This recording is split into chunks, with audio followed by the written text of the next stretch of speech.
Assalamualaikum. You are listening Muhammad Hashmi and welcome to MH Computer Academy. So guys, HTML language के lecture number 2 के अंदर आज हम सीखेंगे लिस्ट टैग के बारे में। सो गाइस, आपने इस वीडियो को मुकम्मल देखना है और किसी भी जगह पे अगर आपको कहीं डाउट हो तो आप कमेंट सेक्शन के अंदर मुझसे क्वेश्चन पूछ सकते हैं। अगर आप वेब डिज़ाइनिंग सीखना चाहते हैं तो आप मेरे चैनल को सब्सक्राइब कर लें ताकि डेली बेस के ऊपर आपको वीडियो लेक्चर मिलते रहें। सो वक्त किए बगैर चलते हैं आज के टास्क की जानिब। HTML list. सो इसके अंदर हमारे पास 3 टाइप्स होती हैं। There are 3 example of list in HTML। ठीक है, अब इसमें क्या होता है, सबसे पहले हमारे पास होता है अनऑर्डर लिस्ट। HTML के अंदर अनऑर्डर लिस्ट।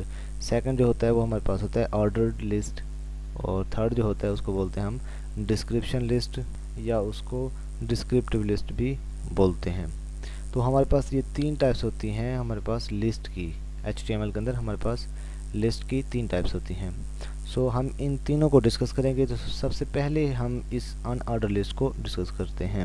अनऑर्डर लिस्ट, सो इसको हम सबसे पहले डिफाइन करते हैं, ये होता क्या है। So an unordered list is starts with the UL tag.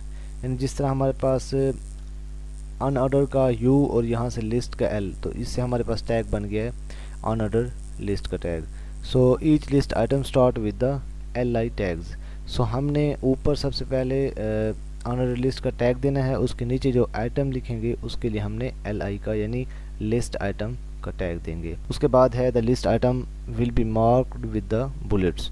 So small black circles, यानी बुलेट्स क्या होते हैं हमारे पास, ये स्मॉल ब्लैक सर्कल्स होते हैं। मिसाल के तौर पर आप एक पॉइंटर उठा लें और उसको उससे एक पॉइंट लगाएं, डॉट लगाएं, तो उससे जो फील्ड सर्कल हमारे पास आएगा वो क्या होगा, वो एक बुलेट होगा। सो बाय डिफ़ॉल्ट जो हमें अनऑर्डर लिस्ट का शो करवाता है वो हमारे पास क्या होता है, बुलेट होता है। ठीक है, सो इसका लिखने का तरीका कुछ इस तरह से है। UL लिखना है आपने, और यानी यहाँ से टैग स्टार्ट होगा और यहाँ पे LI का टैग स्टार्ट हुआ, यहाँ क्लोज़ हुआ, इस तरह एक और लिख देंगे, ये क्लोज़ हो जाएगा और उसके बाद यहाँ पे UL जो है ना क्लोज़ हो गया। अब हम इसको प्रैक्टिकली परफॉर्म करते हैं। तो सबसे पहले मैंने फर्स्ट लेक्चर के अंदर भी आपको बताया था कि जो मैं इसके अंदर ID यूज़ कर रहा हूँ वो है हमारे पास सबलाइम टेक्स्ट एडिटर। ये आपके लिए बेस्ट है और इजीली आप इसके ऊपर वर्क कर सकते हैं। तो हम उसको पहले यहाँ से ओपन कर लेते हैं और उसके बाद उसको सेव कर लेंगे। सो गाइस, यहाँ पर हमने सबलाइम टेक्स्ट एडिटर को ओपन कर लिया है और इसके अंदर हम HTML का कोड लिखना स्टार्ट करते हैं। तो सबसे पहले आपने एंगल ब्रैकेट स्टार्ट करनी है और उसके बाद आपने लिखना है HTML। तो देखें हमारे पास ऑटोमेटिकली आ गया, आपने एंटर के ऊपर प्रेस करना है, ये आ जाएगा हमारे पास। और यहाँ पे हम लिख देंगे, ये टाइटल के ऊपर हम लिख देंगे लिस्ट टैग। ठीक है, आपने टाइटल के ऊपर ये लिख देना है जिस तरह हमारे पास ये है, और वेबसाइट के अंदर जब जैसे ऊपर आएगा ना, शो होगा ना, तो ये हमारे पास टैग होता है। और अब ये हमारे पास बॉडी है। ठीक है, अब ये जो ऑर्डर लिस्ट होता है और अनऑर्डर लिस्ट, ये किस लिए यूज़ होता है, मोस्टली जब हमने MCQs बनानी होती हैं, जब किसी चीज़ के पॉइंट्स लिखने होते हैं। मैं मिसाल के तौर पर वो कहता हूँ कि पोल्यूशन के ड्रॉबैक्स लिखें, 10 ड्रॉबैक्स लिखें, तो उसके लिए हम ऑर्डर लिस्ट यूज़ करेंगे। अगर ऐसे लिखना है तो हम अनऑर्डर लिस्ट को भी यूज़ कर सकते हैं। सो अब हम इसको प्रैक्टिकली परफॉर्म करके यहाँ पे देख रहे हैं। तो इसके लिए आपने एंगल ब्रैकेट स्टार्ट करनी है और UL लिखना है। तो देखें जैसे आ गया, आपने एंटर के ऊपर प्रेस करना है और यहाँ से फिर क्या करना है, आपने यहाँ पे आपने लगा देना है LI।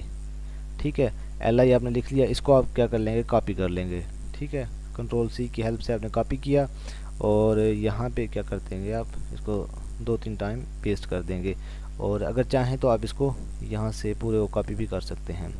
ठीक है, सो इसके अंदर हम क्या करेंगे, इसके अंदर हम यहाँ पे लिखेंगे, मिसाल के तौर पर मैं लिखता हूँ कॉफ़ी और कोल्ड ड्रिंक। ठीक है, कोल्ड ड्रिंक के बाद हम यहाँ पे लिखेंगे टी के बाद यहाँ पे हम लिखेंगे जूस।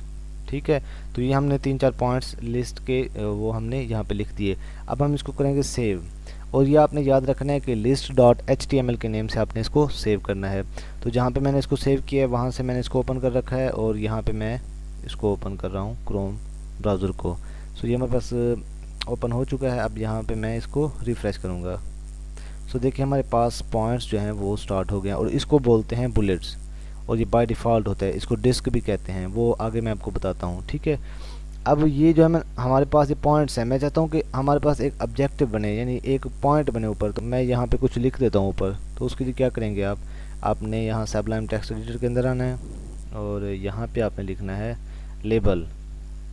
ठीक है, लेबल के अंदर लिखना है कि विच ड्रिंक डू यू लाइक। ठीक है, ये आपने यहाँ पे लिख देना है।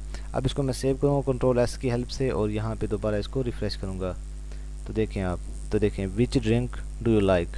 अब यहाँ पे हमारे पास पॉइंट्स आ गए हैं। इसी तरह आप नीचे कुछ और भी लिख सकते हैं। यहाँ पे मिसाल के तौर पर हम इसको कॉपी पेस्ट कर लेते हैं और यहाँ पे फिर देखते हैं क्या हमारे पास आउटपुट आती है। ठीक है, अब हम यहाँ पे इसको दोबारा रिफ़्रेश करके देखते हैं। सॉरी, हमने उसको सेव नहीं किया था। सो कंट्रोल एस की हेल्प से आपने इसको लाजमी सेव करना है पहले और उसके बाद देखें अब दोबारा, तो देखिए हमारे पास दोबारा ये आ गया है। अब इसका काम ये हुआ। अब आगे हम स्लाइड की तरफ जाते हैं। Choose list item marker. तो इसमें क्या होता है कि हम जो है ना CSS, ये हम लैंग्वेज आगे पढ़ेंगे। HTML के बाद CSS लैंग्वेज आती है। ये हमारे पास इसको बोलते हैं कैस्केडिंग स्टाइल शीट। मतलब कि स्टाइल डालने के लिए, कलरफुल बनाने के लिए वेब पेज को, तो उसके लिए हम इसको यूज़ करते हैं। तो उसकी एक प्रॉपर्टी है जिसका नेम है लिस्ट स्टाइल टाइप। ठीक है, तो अब यहाँ पे लिखा है कि the CSS list style type property is use to define the style of the list item marker. ठीक है ना। तो अब इसमें हमारे पास क्या क्या है, इसमें हमारे पास एक डिस्क है। अब डिस्क क्या करता है, तो sets the list item marker to a bullet. अब बुलेट वही है जो अभी हम शो करवा के आए हैं। ठीक है, यानी जैसे हम कोई डॉट लगाएं पॉइंटर की हेल्प से तो वो एक कलर स्मॉल सा सर्कल बन जाता है, यानी वो हमारे पास फील्ड सर्कल होता है, उसको बुलेट बोलते हैं। अगर अंदर से वो खाली हो तो उसको हम बोलते हैं सर्कल। अब सर्कल क्या है, sets the list item mark to a circle. अब इस तरह हमारे पास स्क्वायर भी होता है और इस तरह हमारे पास नन में क्या होता है कि the list item will not be marked, कि अगर हम कोई उसके अंदर बुलेट ना देना चाहें तो कोई इशू नहीं है, उसमें कोई भी पॉइंट वो आपको शो नहीं कराएगा। अब हम दोबारा इसको परफॉर्म करते हैं प्रैक्टिकली। सो गाइज, अब हम यहाँ सबलाइम टेक्स्ट एडिटर के ऊपर आ गए हैं, तो इसके अंदर हम उसको परफॉर्म करते हैं। अब देखें यहाँ पे अब ऑर्डर लिस्ट है, हमने 3 टास्क करने हैं परफॉर्म। ठीक है, हम क्या करते हैं, इसको एक काम कर लेते हैं, यहाँ से कर लेते हैं इसको कॉपी। ठीक है, ये कॉपी कर लिया हमने और यहाँ पे एक दफ़ा पेस्ट कर लिया और फिर एक दफ़ा यहाँ पेस्ट कर लिया। अब हमारे पास कितनी चीज़ें थी, एक हमारे पास था डिस्क। तो डिस्क के लगाने से यहाँ पे कोई फ़र्क नहीं आएगा, वैसे का वैसे होगा। ठीक है, पहले में हम क्या लिखेंगे, यहाँ पे हम वही लिखेंगे स्टाइल। देखें स्टाइल का एस लिखा और उसके बाद लिस्ट। अब यहाँ पे आ गए लिस्ट स्टाइल टाइप, तो ये हमारे पास आ गया। अब इसके बाद क्या लिखेंगे, डिस्क। तो डिस्क आ गया, इसके ऊपर क्लिक कर दिया हमने। ठीक है, और इसी तरह अब हमने यहाँ UL के ऊपर लिखना है स्टाइल। ठीक है, और लिस्ट टाइप और इसके बाद यहाँ पे क्या लिखना है, सर्कल। सर्कल आ गया। ठीक है, और इसी तरह इसके ऊपर लिखना है, ये अपने UL के टैग के अंदर लिखना है स्टाइल और उसके बाद लिस्ट और यहाँ पे आपने लिखना है स्क्वायर। ये स्क्वायर आ गया। ठीक है, और यहाँ पे आप लिख सकते हैं स्टाइल और उसके बाद लिस्ट, ये आपके पास नन, ये आ गया। ठीक है, अब हम इसको कंट्रोल एस की हेल्प से सेव कर लेंगे। सो इसके बाद हम इसको प्रैक्टिकली चेक करके देखते हैं। अब हम यहाँ से इसको रिफ़्रेश करते हैं। सो गाइस, आप देख सकते हैं ये हमारे पास क्या है, ये हमारे पास इसको बुलेट्स भी बोलते हैं और ये हमारे पास डिस्क भी है। और इसके बाद ये क्या हमारे पास, ये हमारे पास सर्कल है, यानी ये बुलेट की तरह है लेकिन ये अंदर से खाली है। ठीक है, और ये क्या हमारे पास जिस स्क्वायर की तरह है, जिस तरह मुरब्बा होता है ना, जैसे हमारे पास एक डब्बा होता है तो ये एक स्क्वायर है। ठीक है, और ये यहाँ पे क्या है, हमारे पास नन है, यहाँ पे कोई भी नहीं है। सो मैं उम्मीद करता हूँ कि ये स्टेप आपको अच्छे तरीके से समझ आ गया होगा। अगर आपके जहन में कोई भी डाउट है तो आप मुझसे कमेंट सेक्शन के अंदर क्वेश्चन पूछ सकते हैं।